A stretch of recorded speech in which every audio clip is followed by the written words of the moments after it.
Nos acompaña Luis García, gestor de fondos de inversión en Mapfre AM. Luis, muy buenas tardes. ¿Qué tal? Muy buenas tardes, muchas gracias. Bueno, Luis, antes de ir con esos fichajes, con esos equipos de fútbol, quería que nos hablaras del fondo Behavioral Fund. ¿En qué consiste un fondo que está orientado al comportamiento? Cuéntanos cuáles son sus características, cuál es la estrategia de inversión.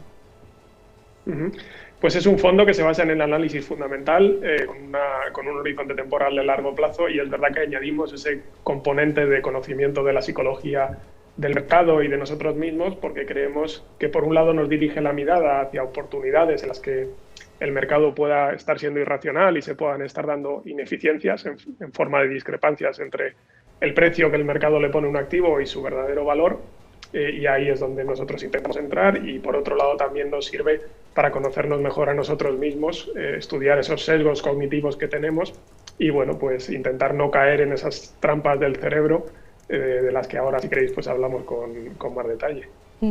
Cuéntanos cuáles son esas trampas del cerebro más destacadas.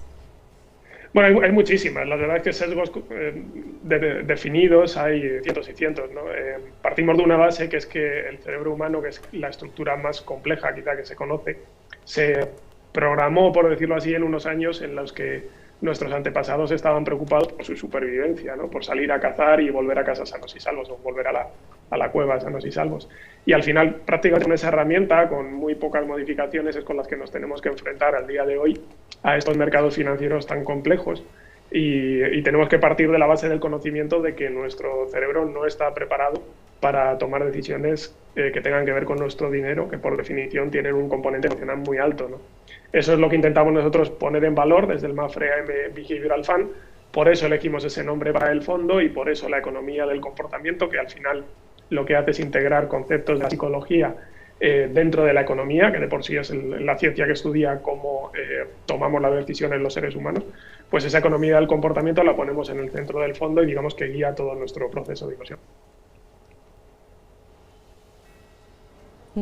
Y Luis, bueno, más allá de las estrategias de inversión que tiene este fondo, el Behavioral Fund, pues sí que es cierto que aproximadamente un 10% de este fondo está invertido en 3 equipos de fútbol que cotizan en bolsa. Tenemos el Borussia Dortmund en Alemania, el Ajax de Ámsterdam en Holanda y también el Olympique de Lyon en Francia. ¿Cuáles son las características que tiene el negocio futbolístico? ¿Es más volátil invertir en equipos de fútbol? ¿Cuál es realmente el atractivo que reside en este tipo de inversiones? Bueno, hay que empezar por decir que precisamente esta inversión en los clubes de fútbol quizá es una de las que más se ve este componente emocional y de psicología de los mercados del que estaba hablando antes y que está en el centro del proceso de inversión del fondo. Al final hay precisamente un sesgo cognitivo que dice que la información que recibimos más habitualmente o de manera más instantánea es la que se queda más en nuestro cerebro y tendemos más a asimilar, y con el mundo del fútbol pasa un poco lo mismo, ¿no? Pasa un poco eso precisamente, que al final nos llegan muchas historias de desastres, de mala gestión empresarial, y digamos que no es todo lo que sucede, ¿no? Hay ejemplos de buena gestión y de dirigentes y clubes que han conseguido crear valor para sus accionistas, como son los que tenemos dentro de la cartera. Lo que pasa es que es un sector que digamos está algo olvidado, estigmatizado y que no, en nuestra opinión, no se entiende bien. Una historia de cambio que lleva teniendo lugar en los últimos años y que tiene mucho que ver con las nuevas normas de control financiero que existen en la industria del fútbol europeo, y también con la incorporación de nuevos agentes, ¿no? De nuevos fondos de inversión y también de nuevos operadores de los clubes que están más preparados y que vienen a tener una gestión empresarial de los clubes y que son capaces de generar valor para sus accionistas. No son la mayoría al día de hoy, pero sí que se pueden encontrar algunos ejemplos. ¿Qué crees que es lo que hace que unos equipos sí coticen en bolsa u otros no? Más allá de por ejemplo, el modelo, el plan de negocio, ¿no?, que pueda tener cada uno. Porque, por ejemplo, bueno, sabemos lo de Borussia, el Ajax, el Olympique de Lyon, pero, por ejemplo, ¿los españoles? Sí, los españoles no hay ninguno que cotice a día de hoy. Hay un proyecto de un club que ahora mismo está en tercera división, que es el Intercity de Alicante, que precisamente tiene detrás a los empresarios de una empresa cotizada, que es FaceFi, y que tienen este plan de convertir el club en sociedad anónima deportiva y de ser el primer club que salga de cotizar. Yo creo que hay pero vamos, fuera de eso en España no hay nada. Hay 22 clubes cotizados en Europa, en los principales mercados. En Alemania hay, en Italia hay, en Reino Unido hay, en Francia hay, como hemos comentado. Y yo creo que se mezcla un poco, por un lado, la volatilidad de la que tú hablabas, ¿no? Al final, el fútbol tiene ese componente de que tenemos estímulos en forma de noticias cada miércoles y cada domingo, y eso al final se transmite en las cotizaciones de los clubes. Es especialmente difícil para un gestor o para un inversor aguantar toda esa volatilidad, ¿no? Lo cual nosotros lo vemos como algo positivo que nos ofrece una oportunidad. Y por otro lado, yo creo que quizá también está un poco ese, no sé si decir desconocimiento o falta de pedagogía y de formación que todavía existe dentro de la industria del fútbol, para contar que los clubes ya son sociedades anónimas deportivas. De hecho, en España en el fútbol profesional lo son por ley, con lo cual digamos, existen inversores que son los titulares de esas acciones de sociedades anónimas deportivas, y algo que se percibe en general de manera negativa, como que si un club salga a cotizar a bolsa, pues en muchas ocasiones lo que aporta es, por un lado, liquidez para que los propios aficionados puedan beneficiarse de los éxitos de sus equipos, no solamente en el terreno de juego, sino también fuera, los éxitos económicos, y por otro lado, transparencia, porque al final los clubes se están poniendo bajo la lupa del regulador, ya que tienen que presentar sus informes y sus auditorías, ¿no? Y en eso, pues, los clubes en los que nosotros invertimos son ejemplos, además de haber desarrollado modelos de negocio que se separan un poco de aquello tan aleatorio de si el balón entra o no entra los fines de semana. Entonces, claro, Luis, entendemos que si la prensa deportiva genera mucho ruido en el corto plazo sobre un equipo concreto, todo ese ruido es el que puede de alguna forma desajustar, desequilibrar las acciones de una compañía que esté cotizando en bolsa. Entendemos, por tanto, que el principal enemigo en estos casos es la prensa deportiva a la hora de que se produzcan estas fluctuaciones. Bueno, no daría nombre, ¿no? Al final sí que los enemigos de los inversores, por lo que comentaba antes, por el tema de la psicología, es fundamentalmente todo el ruido que se genera alrededor. Esto pasa en cualquier empresa y en absolutamente cualquier sector. Lo que pasa es que es verdad que el fútbol, por la importancia mediática que tiene en nuestras vidas, pues está mucho más expuesto, y digamos que los altavoces, uno, son mucho más altos y dos, son mucho más frecuentes, porque al final, ya digo, una o dos veces por semana pues hay partidos, y de esos partidos pues los resultados influyen en la cotización a corto plazo de las acciones, las lesiones de los jugadores lo mismo, los fichajes lo mismo, pero aquí es muy importante separar ese corto plazo en el que el ruido está muy presente con el largo plazo, que es al que miramos nosotros, y eso es una de nuestras principales ventajas competitivas, el tener esa paciencia, ¿no? Y en ese largo plazo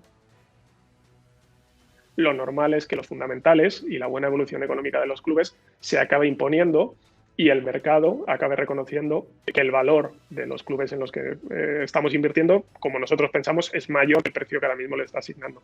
Para eso probablemente habrá que esperar, y más en el entorno actual, pero insisto, tener esa paciencia y esa orientación a largo plazo creo que acaba siendo una ventaja competitiva y que nosotros intentamos poner en valor. Luis, has escrito un libro que se llama Inversión y Deporte, se parece en la bolsa y el mercado de fichajes. El título, desde luego, es bastante llamativo. Cuéntanos, porque ya estamos viendo obviamente que hay fichajes, ¿no? También en este sector, pero cuéntanos en qué se parecen. Sí, exacto. Decir que no lo he escrito yo solo, yo he escrito alguno de los capítulos y luego he hecho, digamos, de coordinador de la idea, pero hay mucha gente que se ha sumado a esta iniciativa. Los más conocidos de ellos, pues precisamente los que están ligados al mundo del deporte, ¿no? Esteban Granero, que ahora mismo es jugador del Marbella, pero que ha pasado por el Madrid, por el Español, Real Sociedad y otros clubes, Getafe también.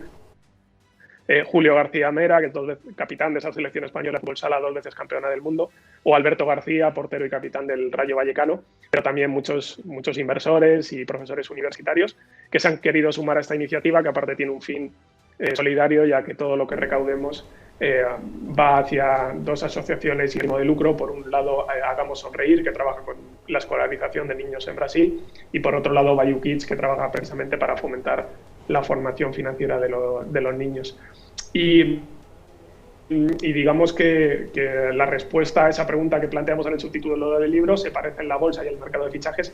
Pues obviamente es que sí, ¿no? Si no, no hubiéramos escrito 200 y pico páginas sobre este tema, y tiene que ver mucho con ese componente emocional del que hablábamos, ¿no? Al final, el mercado de fichajes y los mercados financieros, los dos están formados por seres humanos que tienen sus euforias, sus miedos, y eso hace que muchas veces ante el estímulo de esas noticias externas, de ese ruido del que hablábamos, pues se produzcan eficiencias, como decía antes, en forma de discrepancias entre lo que puede valer un activo, ya sea una acción de una compañía cotizada o ya sea un futbolista que está en el mercado, y el precio que el mercado les está asignando en ese momento, ¿no? Y lo curioso es que cuando uno se pone a estudiar los procesos de toma de decisiones y de trabajo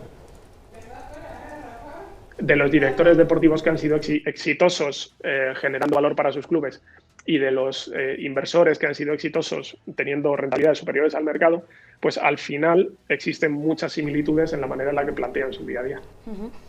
Además del libro, Luis, también has iniciado un podcast, La Bolsa de Deporte. En realidad ahí pues, entrevistas a estrellas del deporte, hablas con ellos sobre su relación, pues, por ejemplo, con el ahorro, la inversión, el emprendimiento, que son aspectos económicos. ¿Se puede aprender de finanzas a través del deporte?